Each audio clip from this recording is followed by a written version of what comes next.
Hello and welcome back to the talk no one else talks about, where I will be bringing you all the uncomfortable conversations you don't hear anywhere else, one episode at a time.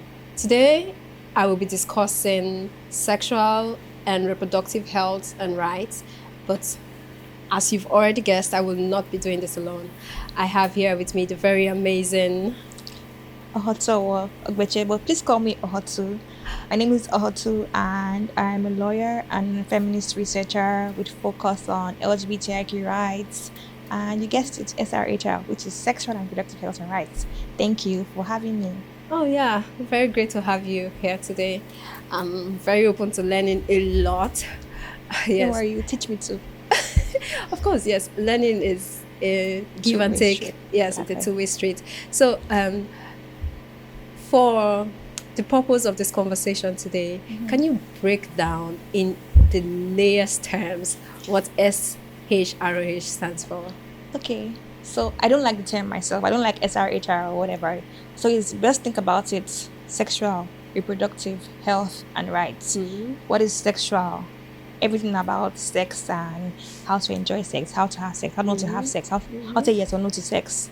And then reproductive, everything that has to do with your reproductive self, your uterus or your testis, your penis, your vulva, anything about that. And then your about the health, that's the wellness of it all, the well-being of it all, of your body and your mind and your health, and how all these things come together. And then the rights, like what are the legal let's say rights again, what are the legal benefits that accrue to you, legal benefits that come to you because of these things that you have. So basically everything about sex, your body, and how to exercise these things in a way that gives you power and makes you happy. Something like that. Oh, okay. Yeah. So let's shorten that, right? So let's say in a very simple, like one sentence, can we do that? So like what someone else can take from this, like, oh, today I watched this podcast and this is in very simple terms. Like, of course you did very amazing breaking it down, but you did the breaking down in bits. And I absolutely loved that. I absolutely loved that because of course it's an acronym that encompasses a lot of other things, not just one thing. But in a nutshell, what can I say to someone that it means? And why is it so important that everyone should know about all of this? Okay. What it means is that what to know about sex and what to do to enjoy sex and your body in the right way. In the right way that works for you. Yes. What to know about sex and your body in a way that works for you. Something like that. Oh, that's perfect. Yeah. That's perfect. So why is the education of these like sexual and reproductive factors that concern us all very important, that we should have conversations like this often? Okay, the first thing that makes it important is that, first of all, it's not great to be in ignorance or to be silent about things that impact our lives so heavily. And as we know, sex is important.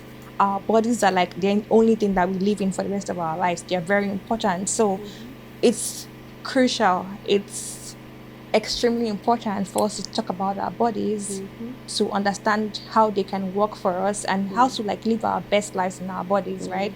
And that's like the major point I'm going to make actually. Like, if you don't talk about it, how will we know?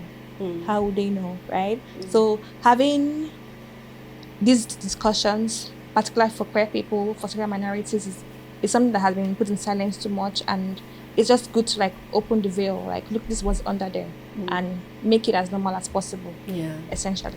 Yeah, so great. So rightly and perfectly put out. So I want us to discuss body autonomy, right? The concept of body autonomy, right? The entirety of body autonomy. We can try. Okay, so in the beginning was the word, and the word was God. And it was through that word that they kind of used it to silence our communities. So in the first place, it's important to know about your body and keep it healthy. In the second place, for too long in our male-dominated society, queerphobic society, they've tried to take away these rights from us. Rights by not giving us access to knowledge and information about our bodies. So body autonomy is basically saying, I'm taking the power back. It's the power and the agency like that I have as a person, that you have, that everybody has to decide what happens with their body, to receive information about their body. And just like, for instance, let me give you examples.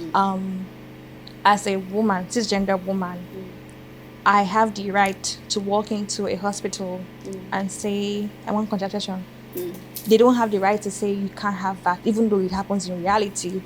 They don't have the right to say, why do you want to? Are you married? Where's your husband? Those are like, my autonomy is saying that I need that, and you should give me that as an adult woman. Take for instance, a queer person, an intersex person that goes to a hospital, say, I have the right to you giving me tests that I want, telling me what the tests are about. So it's just basically saying, I have the autonomy to decide what happens to my body. You don't have the right to do anything without telling me about, even because it's my body. Basically, my body, my choice, my body, my rights, my body, my power, and my agency. That's the central theme of body autonomy. So you just discussed body autonomy in the concept of like reproductive rights. So I'd like for us to take it a little bit personal to sexual rights, right?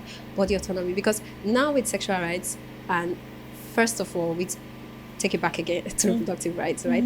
I feel like body autonomy is a concept that even outside of the queer community, right, even with heterosexuals, it's a struggle. It's a struggle. But like with sexual rights, right? Let's talk about body autonomy as far as sex and all it takes goes. So body autonomy there is like, it's saying that I have the right to say no to sex and the right to say yes to sex. So we forget that conversation where like, no is so important to be able to say, and so is knowing that you can say yes. Yes to sex with yourself. Yes to sex with other people, multiple people. Yes to safe sex. Yes, because these are like avenues, and in our society with purity culture, basically a culture that wants to put us in a place of not knowing your bodies. It's important to like take back that autonomy and like, this is my body, I'm going to learn it, I'm going to learn how it works. And with sex, it's saying that I have the right to explore in a way that is safe for me. And that's the essence. That's what I want people to take back. You have the right to say yes to sex as you want it, as is safe for you.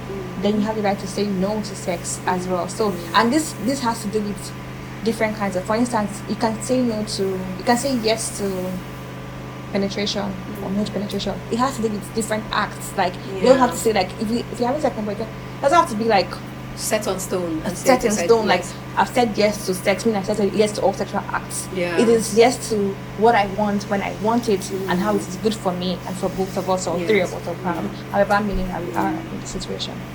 Also, I think that this is also why it's very important that people who engage in sex can talk very openly about sex, right? Because some people think it's pretty awkward having a conversation heads on, like while it's going on, like, can I kiss you now? Can I touch your legs? And I think it's pretty hot, like, right. But I think that we can maintain that personal preferences will always differ, right? Some people are not big vocalists, like when sexual. So some people are huge talkers, and those are the kinds of people that talk you through it. That's why there's different ways to communicate, even in the act of having sex. So your consent, which should be enthusiastic and usually verbal, but there are different ways that we are, and there are different ways to communicate that I want something and I don't want something, and your partners have to listen to that, basically. I also personally feel like that's something the kinky society or community has. Like it's like an edge that they have over like the vanilla set of people, right? Because that's a community that thrives on communication and like mutual communication and like boundaries. discuss and boundaries and discuss extensively what no means, when to say no, even non-verbally, right? Even without using the word no in itself, right? Safe words and all of that, and safety. Yeah, so there's so many things that we can learn from people who are diverse as a community. It's important to just like go outside your comfort zone and listen. I'm not saying that you have to take on what you don't like, but you can learn from, for instance, what you said about safe words. If you're very shy about saying no because person is like your partner, or like you don't want to hurt their feelings, if something is something that you don't like, you can just say, this is the word for what I don't like something. I can say banana when I don't like what you're doing. I can say conflicts when I really like it. I can pinch you here when I'm not sure. So there are so many ways, and it just comes with discussing these things and being comfortable and open with discussing these things with your partner. Learn about it for yourself too. And I think that morality culture is a culprit for all of this, because it just socially we made sex such an abominable topic, especially with women, right? Men even have the graces to talk about their sex lives and as conquest. Yes, but when women are slightly even vocal about it, it's like this whore and all the nasty things that they have to say about women. So that's okay. So should we talk about the stigmas that surround SRHR? Yeah, we should. Okay, yes, please. I'd love that. Okay, so talking about stigmas is an important way of normalizing everything that happens. And as queer people, there are so many stigmas that surround the kind of sex that we have, our bodies. First of all, people tend to sexualize queer people because we're queer. And that's not only annoying, it's wrong. For instance, we don't remember that people are asexual, and that's a valid way to be. And on talking about sex, we need to remember that they are different. There is the right and the preference to be like, I don't want sex ever. I don't like it at all, and that's valid. And there's also the right to be like, I kind of want sex sometimes, but I'm really in love with the person at certain kinds of mood and types of ways. So I wanted to bring that into the conversation. And in terms of myths, for queer, LGBTI, lesbian, bisexual, trans, and intersex women, there are so many. I think one of them is that about STDs, that you can't have STDs because you're not having sex with a penis and it's not penetrative. Girl, you can have STDs by tribbing. You can have it with fingering or with oral sex, and they're eating you out or they're eating out your ass. Like, there's so many ways to get an STD. So I think like girls, they're really out there eating each other's asses. I thought we said we're going to be very open and accepting about people. People eat ass, and my goal for everybody is to enjoy ass. My goal for everyone is to do what is safe and healthy for them, for yourself, that they want to do. So if you're going to eat ass, you have to eat ass properly. Do the right things to eat ass. And then I'm an advocate for dental dams, because that's one way to prevent STDs when you're eating out. Because so what are dental dams? Just for dental dams are, imagine a condom ish, but for covering the vulva or the anus. Okay. So when you can then have oral activities with the vulva or the anus without. So it's a condom. It's not a condom. The dental dam. Okay. When you go to the pharmacist, ask for dental dam. Okay. Don't ask for condoms for that purpose. But it's just, if you Google it, if you check, it's like a film. Okay, like a clear film. Thinner, a lot thinner than condom. So you will get the feeling, don't worry. Okay. You get the feeling, you get everything, but it's just like a protective covering so that you don't get any STDs if you're not sure about who you're having sex with. Oh yes, so great.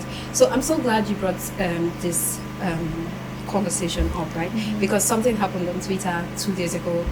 Someone shared a story on Reddit about how his wife is never initiates sex, and he loves her so much, and they've been married for, I think, I don't remember how long, but now he's so tired and he wants to give up on sex entirely with his wife. And I read through it and I felt like, oh my god, it sounds like he's married to an asexual person, right? Because he said that they've had the conversation, in his words, not to quote and unquote, because I don't think I remember it like so much. I wasn't planning to bring this up here, but of course one conversation leads to another. Yeah. So in his words, he has initiated even the conversation about how sex is important to him and how like he needs the sex to be as mutual as possible, right? And she just always not as participative and as he would love. Is it during sex or initiating sex? During sex and initiating sex. So, but she never initiates the sex. Okay. So it sounded like she even puts up with the sex as an obligation, and I feel like that's a real thing that a lot of people do, right? So, and there were a lot of comments and a lot of reactions like, be in love with this person, and I just felt like, if we were more accepting as a society, right? If we were more open-minded as a society, if we were not alienating to things that we feel like do not concern us, right? We would all know that that's like someone that's on the A spectrum. Probably and probably not. So I won't diagnose them, but I think that there are two ways to look at it. It's a society whereby you tell women don't have sex until you're married, and then when they get married, it's like automatically the sex libido is supposed to just open up and start feeling the desires of your husband, of your partner, right? That's one thing that affects a lot of people, women that grew up religious. That's one thing. Secondly, you don't know what is happening in their house, dynamics of their house. She's probably tired from doing laundry all day or taking care of kids. Like and for some people who maybe is like, it's the fatigue of life can really interfere with your libido and your desire to have sex. So I feel like they should probably like go to sex therapists, go to couples therapy and figure that out. But it's something that we should talk about generally, like your partners and yours libido may not be on the same place. Of You need course. to find a way to make it work without making somebody else feel guilty about it. That's what I feel like that's why I always also tell people to have sex before marriage. What is even marriage? First of all, like, okay, we're in Nigeria, but So I missed something very important in my storytelling. That's my bad. Yes. So he did say that she has said times and time again that she just does not feel the sexual activity. Like, yes, they should go to sex therapy and then figure out what the accurate diagnosis for their issues. But I do think that there are more asexual people than me that we want to acknowledge, and not everybody wants to have sex, and that's valid. Okay, so we how do you think within like the queer community and minority spaces, right, how can conversations like this, conversations involving sexual health, reproductive health and rights, how can we have these conversations like in broader spaces and on broader spectrums? Sorry. Just to say first of all that there are several other myths, like several, and we can probably like write a post about it later on, but it's not enough time for that. But I feel like the first step to discussing these issues is to see them as normal. Sex is as normal as going to bed and sleeping, as normal as it's an everyday fact of life. I mean, most of us are on this earth because our parents or people had sex. It's a very normal fact of human and even animal behavior. So the first step is to be open about our questions. It's okay to have questions, particularly as queer people in a country where we cannot walk into a government hospital and access inclusive sex education or services. You cannot do that. So we have social media to ask, we have Google to ask questions, and then we have like safe spaces like this organization to approach them, us, and ask always approach us and ask questions. I think the first step, honestly, is to be not don't be afraid to ask. Yes. Don't be afraid to ask. Like, ask as much as possible, and give yourself grace. There's room for trial and error. Yes. I know, like in the movies or in romance, they like to paint a picture of it's so good, it's so seamless, and it's just like, oh my god, and then just orgasm, and life is. I mean, the reality of and porn may give us a different narrative about sex. Porn definitely does. I don't watch porn, but yeah. I'm sorry for just saying that out there. That's too much information. But it's information that's always welcome here. This is a safe space. Okay, thank you. But yeah, porn, like, be very careful about like what you consume from the media in terms of porn and other things. They can give us like the wrong message. And another thing to do is try to understand and know yourself. Like, knowing yourself, knowing your preferences, and honoring your preferences. I mean, first up, you're queer, and that's like a huge big step. Don't take away any other thing because you need to belong to people that like are doing some certain acts. You don't have to. You just be free. Allow yourself to be. Don't who feel you the are. pressure to replicate what you see in porn. Because okay. So I want to know how these conversations, right, within the community again, within the minority spaces, right, how it relates to reproductive rights. Yes, and yes, how and it relates to yes. It's because like we're affected by it. If you think about abortion, for instance, and I know I'm in Nigeria again, but if you think about abortion and the quest for abortion rights, we are affected by it. There are queer women who need abortions, and to say otherwise is to deny the reality. There are queer bisexual women who may be having sex with cisgender men. There are trans men who, for some reason, who they are having sex with, at the point can be pregnant. So we are affected by the broader conversation of reproductive rights, by abortion rights. Everything is affecting. And again, I think something that is important is if they take away some rights that belong to a group of women, it affects every woman. Every woman, yes. So it's something that affects us because we're given so little rights in the first place. So if we don't have this, if we don't speak up with other categories of rights, we're not going to get anything at the end of the day. So it affects us. Women need reproductive health, whether they are queer or not. Okay. So this it's a lot of work, right? The entirety of what you do. So can you share with us like very successful, however successful, right, advocacy work by individuals, organizations has been going on in this space? So the advocacy work that people are doing in Nigeria, I can think about organizations. They've tried what has been successful is to normalize issues to a certain level. I mean, in the years past, you could hardly speak about sex on Twitter, for instance. I don't know what it's called, X now. You could hardly talk about sex. People would be in your mentions asking you like, what the fuck, like what is all this all about? Even periods. And do you understand? Yes. But for periods, like, feminists have done the work. They've done the work of putting it in everybody's faces and normalizing it, and that's a huge success. And one of my favorite things is when someone's like, "Oh, nobody needs to know." Everybody needs to know about my fucking period. Like everything. Today, because they're normal. There are normal facts of life.